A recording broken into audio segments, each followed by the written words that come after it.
সৰ্বভাৰতীয় নীট পৰীক্ষাত উজলিল কচুৱাৰ চিতলমাৰী গাঁৱৰ শ্বৰিফুল ইছলাম। সদ্য ঘোষিত সৰ্বভাৰতীয় নীট পৰীক্ষাত শিক্ষাৰ্থীৰে উত্তীৰ্ণ হৈ নগাঁও জিলাৰ কচু অঞ্চললৈ গৌৰৱ কঢ়িয়াই আনিছে শ্বৰিফুল ইছলামে। সৰ্বভাৰতীয় নীট পৰীক্ষাত 529 নম্বৰ লাভ কৰিবলৈ সক্ষম হৈছে শ্বৰিফুল ইছলামে। শ্বৰিফুল ইছলামৰ সাফল্যত উৎফুল্লিত অঞ্চলজুৰি আৰু পৰিয়ালবৰ্গ। কচুৱাৰ মাধৱপাৰাস্থিত হাজী আব্দুল ফাত্তাহ একাডেমীৰ পৰা হাইস্কুল শিক্ষান্ত পৰীক্ষাত উত্তীৰ্ণ হৈ আনফাৰ ছুপাৰ 50ৰ পৰা সৰ্বভাৰতীয় নীট পৰীক্ষাত উত্তীৰ্ণ হয়। আজি কীৰ্তি ছাত্ৰ শ্বৰিফুল ইছলামৰ বাসগৃহত হাজী আব্দুল ফাত্তাহ একাডেমীৰ ফালৰ পৰা আদৰণি জনাই শ্বৰিফুল ইছলামৰ উজ্জ্বল ভৱিষ্যত কামনা কৰে।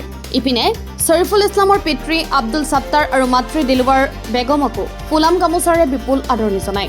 নিউজ ডেস্ক বৰলুইত বাৰ্তা।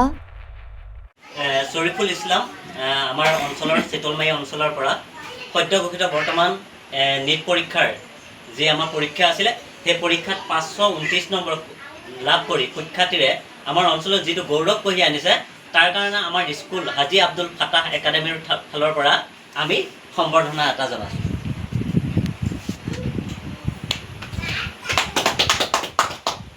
একাডেমীৰ পৰা তেখেতৰ পিতৃকো এখন ফুলাম গামোচাৰে আমাৰ সম্বৰ্ধনা আমি জনাব বিচাৰিছোঁ জানাৰ বাবে।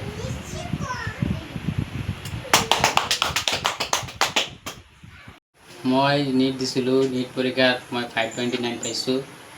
তাত মোৰ অল ইণ্ডিয়া ৰেংক হৈছে 56,000 আৰু পাৰ্চেণ্টেজ 97.3 পাৰ্চেণ্টেজ। যাৰ কাৰণে মই ভালেই লাগি আছে। মা দেউতা সকলোৰ কাৰণে সিহঁতে সুখী, টিচাৰসকল সুখী, গাঁওবাসী সকলোৱে সুখী, সেইকাৰণে মই সুখী, ভালেই লাগি আছে। টিচাৰসকল মই এইখিনি তাৰ পিছত মোৰ মা দেউতা টিচাৰসকল বহুত মানে আছে। সিহঁতে সৰুৰ পৰাই মোক বহুত সহায় কৰি আছে। স্কুলিঙৰ টিচাৰসকলে আৰু কোচিঙৰ টিচাৰসকলেও বহুত সহায় কৰিছে, যাৰ কাৰণে আজি মই নীট ক্ৰেক পাব পাৰিছোঁ। নীট পৰীক্ষা এইটো যে বহুত মানে অল ইণ্ডিয়া লেভেল পৰীক্ষা, বহুত তাত মানে কম্পিটিশ্যন বহুত বেছি।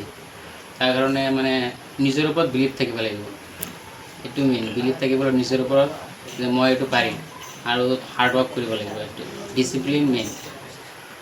অন এভাৰেজ মানে নীট ক্ৰেক কৰা student on average 14 to 15 hour daily পঢ়িব লাগিব। এইটো এনেকুৱা মানে যোনে মানে 14 or 15 আৱাৰ পঢ়িব পাৰে ডেইলি, সেয়ে তাৰ হৈ যাব। নাম শ্বৰিফুল ইছলাম, মই চিতলমাৰী মোৰ গাঁও, আৰু মোৰ দেউতা আব্দুল ছাত্তাৰ আৰু মোৰ আম্মি দিলৱাৰ বেগম। হয়, বৰ্তমান সদ্য ঘোষিত নীট পৰীক্ষা যিটো পৰীক্ষা গ'ল তাত শ্বৰিফুল ইছলামে আমাৰ স্কুলৰ পৰা স্কুলীয়া শিক্ষা মানে পঢ়ি গৈছিলে। খুবেই আনন্দিত হৈছোঁ যে আমাৰ চিতলমাৰী নিচিনা এনেকুৱা এটা দুৰ্লভ এলেকালৈ যে এনেকুৱা এটা ভাল ৰিজাল্ট কঢ়িয়াই আনিছে, যে তাৰ কাৰণে আমি খুবেই আনন্দিত। অকল আমি স্কুলেই আনন্দিত নহয়, ইয়াৰ আমাৰ অঞ্চলটোৰ কাৰণে আমাৰ গৌৰৱৰ বিষয়। কাৰণ কিয় আমাৰ এই অঞ্চলটো বহুতেই দুৰ্গম, এটা ভাল ৰাস্তা ঘাট নাই এখন। তথাপিও আমাৰ তেনেকুৱা এটা লেভেলৰ পৰা তেখেতে গৈ আজমল ছুপাৰ 40ৰ দ্বাৰা যি ধুনীয়া এটা ৰিজাল্ট কঢ়িয়াই লৈ আহিছে, তাৰ কাৰণে আমি খুব আনন্দিত আৰু সেই গৌৰৱান্বিত। আৰু সেইকাৰণে আমি স্কুলৰ ফালৰ পৰা এই আমাৰ সম্বৰ্ধনা তেখেতক জনালোঁ। আৰু ভৱিষ্যতেও যাতে তেখেতে ডক্তৰ লাইনত গৈ ভালকৈ ভাল এজন MBBS ডক্তৰ হয়, আমাৰ এই অঞ্চলটোলৈ ধুনীয়াকৈ এটা সুনাম কঢ়িয়াই আনক। আৰু লগতে এই অঞ্চলটোৰ যিবোৰ দুখীয়া যিখিনি মানুহ আছে, সেইখিনি মানুহে যাতে এটা ভাল উন্নত চিকিৎসা পাওক, তাৰ কাৰণে আমি খুবেই আশাবাদী। আজি আমি অতি আনন্দিত হৈছোঁ যে আমাৰ অতি পিছপৰা অঞ্চলৰ পৰা গৈ আমাৰ শ্বৰিফুল ইছলাম নামৰ ল'ৰা, যিজনে নেকি নীটত 529 স্ক'ৰ লৈ কোৱালিফাই কৰিছে, ভাল এটা মাৰ্ক পাইছে। আৰু তেখেতে আমাৰ মাধৱপাৰা হাজী আব্দুল ফাত্তাহ একাডেমীৰ পৰা স্কুলীয়া জীৱন আৰম্ভ কৰিছিল। তাৰ পৰা ক্লাছ 10 এক্সাম দিছিল, আৰু তেতিয়া আমি ভাবিছিলোঁ যে তেখেত এজন বহুত ভাল এটা ষ্টুডেণ্ট আছিল তেতিয়া স্কুলৰ জীৱনতে। তেতিয়া পাছ কৰি গৈ আনফৰ ছুপাৰ 50ৰ পৰা তেখেতে কোচিং কৰিছে। কোচিং কৰি তেখেতে আজি এই নীটখন কোৱালিফাই কৰিছে, আৰু সেইটো আমাৰ কাৰণে অতি মানে গৌৰৱৰ কথা হয়। তেখেতে ইমান পিছপৰা অঞ্চলৰ পৰা গৈ এনেকুৱা এটা সুনাম অৰ্জন কৰি অহা, আৰু আমি ভাবোঁ যে তেখেতে আগলৈ গৈ এজন ভাল MBBS ডক্তৰ হৈ আমাৰ কাৰণে সেৱা আগবঢ়ায়। এইখিনি কৈ ভালেই লাগিছে। মোৰ ল'ৰাটো বড়ো অংকৰণৰ পৰা মাধৱপাৰা আব্দুল হাজি একাডেমীৰ পৰা পাছ কৰিছে, মেট্ৰিক পাছ কৰিছে।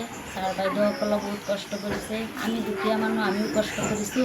কষ্ট কৰি পেলাই তেতিয়া ফাৰ্ষ্ট ডিভিজনত পাছ কৰিছে মেট্ৰিক হাজি আব্দুল হাতাৰ একাডেমীৰ পৰা।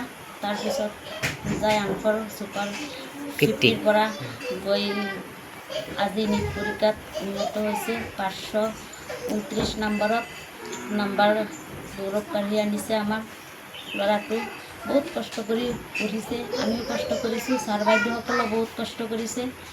আমি দুখীয়া মানুহ, চিতলমাৰী গাঁৱৰ ৰাস্তা ঘাট নাই, তথাপিও বহুত কষ্ট কৰি পঢ়িছে।